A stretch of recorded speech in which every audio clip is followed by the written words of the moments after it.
pharma as a sector, of course, metal, steel as a sector, because અહીંયા એક ટેરિફનો અહીંયા આપણે ચિંતા જોઈ રહ્યા છીએ કે કઈ રીતના ઇવેન્ચ્યુઅલી આપણને ટેરિફ લાગશે. ઓટોની આપણે એક ચર્ચા કરી કન્ઝમ્પશનના અંગે, પણ અહીંયા પણ થોડું એક જે ઇન્ડિયન ગવર્મેન્ટ તરફથી એક પ્રપોઝલ અપાયું છે 0 to 0 ટેરિફ રેસિપ્રોકલ માટે.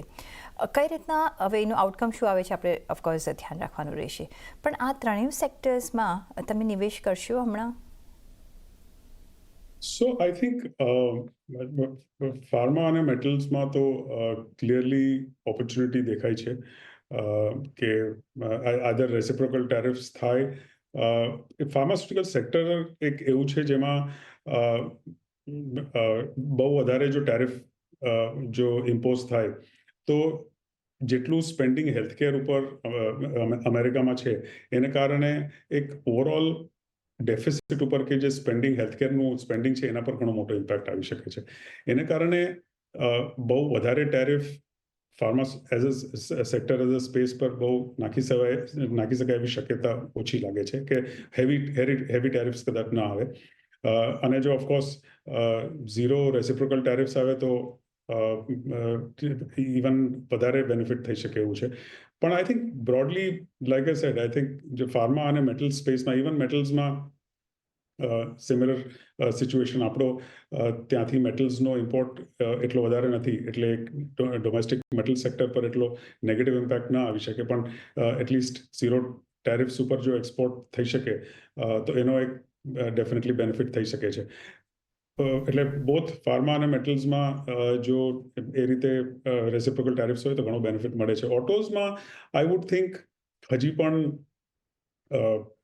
આપણા ઇન્ડિયન એક્સપોર્ટ્સ યુએસમાં એટલા બહુ વધારે નથી, એટલે એના પર જે ઓવરઓલ ઇમ્પેક્ટ છે એ જે ત્યાંથી ઇમ્પોર્ટ થાય, અહીંથી એક્સપોર્ટ બહુ લિમિટેડ થાય છે, ત્યાંથી ઇમ્પોર્ટ જો થાય અને એ જેના પર અમેરિકાનો વધારે ફોકસ છે કે અહીંયા ટુ વ્હીલર્સ કે સ્પેસિફિક બ્રાન્ડ્સની ના ટુ વ્હીલર્સ અહીંયા વેચાય અને એમાં ટેરિફ્સ ઓછી લાગે, એ વધારે અમેરિકાને બેનિફિટ થયું છે. ઇન્ડિયન સેગમેન્ટને એટલું બેનિફિટ લિમિટેડ બેનિફિટ થયું છે.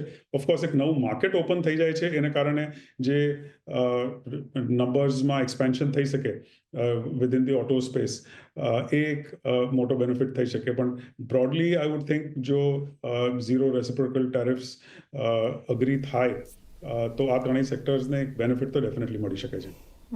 ઓકે, તો જો ઝીરો ટેરિફ પર જો વાટાઘાટ થાય છે, સેટલ થાય છે, તો એક સારું એવું અહીંયા એડવાન્ટેજીસ પોઝિશનમાં ત્રણેય સેક્ટર્સને મૂકી શકે છે. ડિફેન્સ, અહીંયા આપણે સારી એવી ગતિવિધિઓ જોઈ રહ્યા છીએ અને સારું એવું અહીંયા એક્સપેન્શન જોઈ રહ્યા છે. અહીંયા જે કાઉન્ટર્સમાં છે આપણે સારી એવી ઓર્ડર્સ જોઈ રહ્યા છે. કઈ રીતના તમે જોઈ રહ્યા છો ડિફેન્સ એઝ અ સેક્ટર? તમને ગમે છે? અત્યારના બી તમે નિવેશ કરી રહ્યા છો, અહીંયા તમે પ્રિફર કરશો?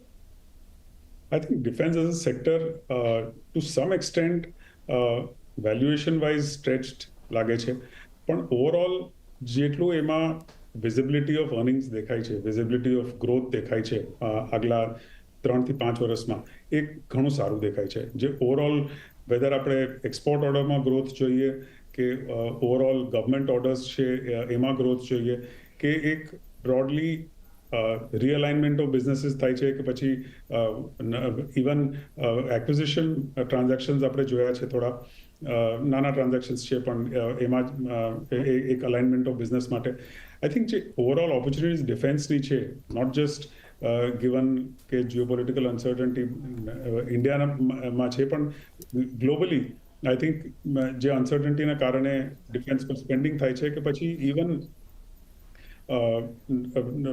whether it relates to, let's say, whatever, ships, helicopters, આ બધા સેગમેન્ટ્સ જે છે અને નોટ નેસેસરીલી ડિફેન્સ રિલેટેડ, પણ આ બધી કંપનીઝ જેમાં આ પ્રોડક્શન થાય છે, એટ ધ સેમ ટાઈમ એનું સોફ્ટવેર છે, એમાં ઘણી કંપનીઝ પાર્ટિસિપેટ કરે છે પ્રાઇવેટ સેક્ટરની.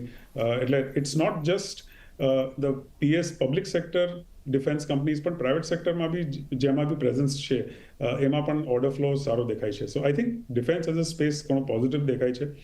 આગલા 3 થી 5 વર્ષ માટે જે નંબર્સ આવી શકે છે, જો એમાં એક્ઝિક્યુશન ટાઈમલી થાય, ઓર્ડર્સનો કેન્સલેશન ના થાય, કે પેમેન્ટ્સ જો ટાઈમમાં આવતું હોય, કારણ કે આમાં ઘણા ગવર્મેન્ટ્સ ઇન્વોલ્વ હોય છે, weather it is Indian government કે પછી બહારની ગવર્મેન્ટ હોય, જો પેમેન્ટ ટાઈમલી થઈ શકે અને એક્ઝિક્યુશન ટાઈમલી થાય, તો I think defence as a સેક્ટરમાં ઘણી વધારે ઓપોર્ચ્યુનિટી દેખાય છે over a period of time. So નિપુણભાઈ, તો કયા એવા સેક્ટર્સ તમે જોઈ રહ્યા છો કે તમારે અત્યારના ઇન્વેસ્ટેડ રહેવું જ જોઈએ અને ક્યાં ઓપોર્ચ્યુનિટીઝ આગળ જતા દિવસોમાં આપણે શોધવી જોઈએ? તમને જેટલા બી અત્યાર સુધીના ફોર્થ ક્વાર્ટરના નંબર્સ આવ્યા છે એના બેઝિસ પર કે ગ્રોથ સ્ટોરી પર જો ધ્યાન રાખવું હોય તો કયા એવા સેક્ટર્સ છે કે જે મિસ આઉટ ન જ કરવા જોઈએ? સો ફોર્થ ક્વાર્ટરના રિઝલ્ટ્સ આવ્યા છે, એમાંથી એક વસ્તુ ક્લિયરલી સ્ટેન્ડ આઉટ થાય છે કે ઘણી ઓછી કંપનીઝના સ્ટેન્ડ આઉટ રિઝલ્ટ્સ કે much better than expected results કે પ્રોફિટેબિલિટી આવી છે. એટલે જ્યારે સ્ટોક પ્રાઇસ મૂવમેન્ટ આગલા થોડા મહિનાઓમાં થશે, એ ઘણું સિલેક્ટિવ થશે.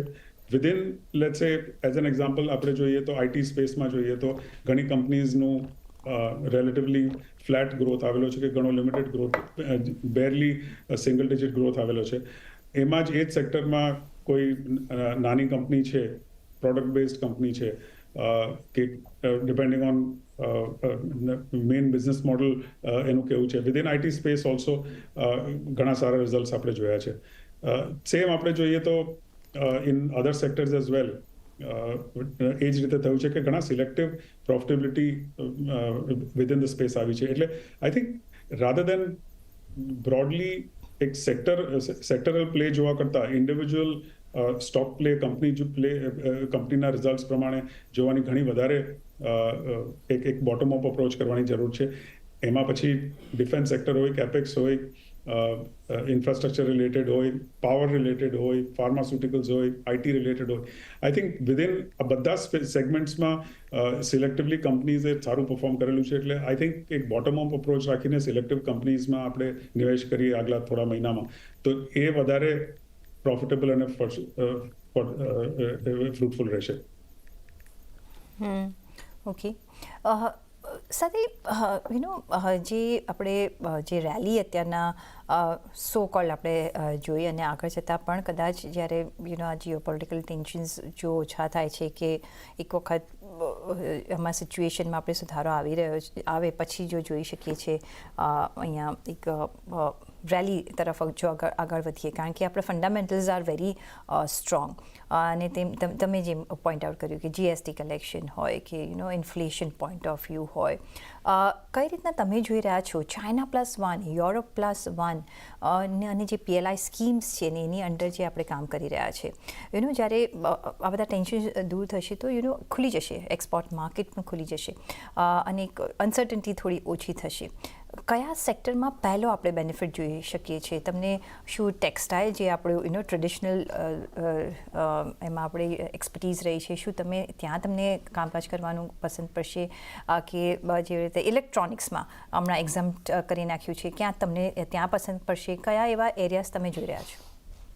સો broadly I think segment wise આ બધા સેગમેન્ટ્સ તમે કહ્યું, ટેક્સટાઇલ્સમાં, ઇલેક્ટ્રોનિક મેન્યુફેક્ચરિંગમાં ક્લિયરલી ગવર્મેન્ટનો સપોર્ટ રહેશે. અને China+1ની ઓપોર્ચ્યુનિટી ઘણી મોટી ઓવરઓલ મેન્યુફેક્ચરિંગ સેક્ટરમાં જ એક આપણે ગણી શકાય. મહત્વનું એ રહેશે કે ગવર્મેન્ટનો સપોર્ટ કેટલો હોય છે in terms of ease of doing business in all of this. અને PLI સ્કીમ્સમાં તો આપણે ગવર્મેન્ટનો ઘણો સારો સપોર્ટ જોયો છે. અને બીજું એક કે સ્કેલ એક બિલ્ડ થઈ શકે છે કે શું આપણે નાની કેપેસિટી તો હજી પણ ઘણા બધા સેગમેન્ટ્સમાં આપણે આ જોઈ છે, પણ આ એક મોટી ઓપોર્ચ્યુનિટી છે, મોટી તક અગર હોય એક મેન્યુફેક્ચરિંગ માં બિલ્ડ કરવા માટે, સ્કેલ બિલ્ડ કરવા માટે, તો કેટલો મોટો સ્કેલ આપણે બિલ્ડ કરી શકીએ છીએ. કારણ કે આપણે જો ચાઇનાની સાથે કમ્પેર કરીએ તો આપણું ઘણું નાનો સ્કેલ ઇન કમ્પેરિઝન છે. એટલે જો સ્કેલ બિલ્ડ કરી શકીએ તો એક જ્યારે એક કન્સિસ્ટન્સી ઓફ સપ્લાય અને એક clearly better supply chain partner તરીકે જો ઇન્ડિયન મેન્યુફેક્ચરિંગ સેક્ટર પ્રૂવ કરી શકે થ્રુ હાયર સ્કેલ, તો એ ઘણો મોટો બેનિફિટ થઈ શકશે.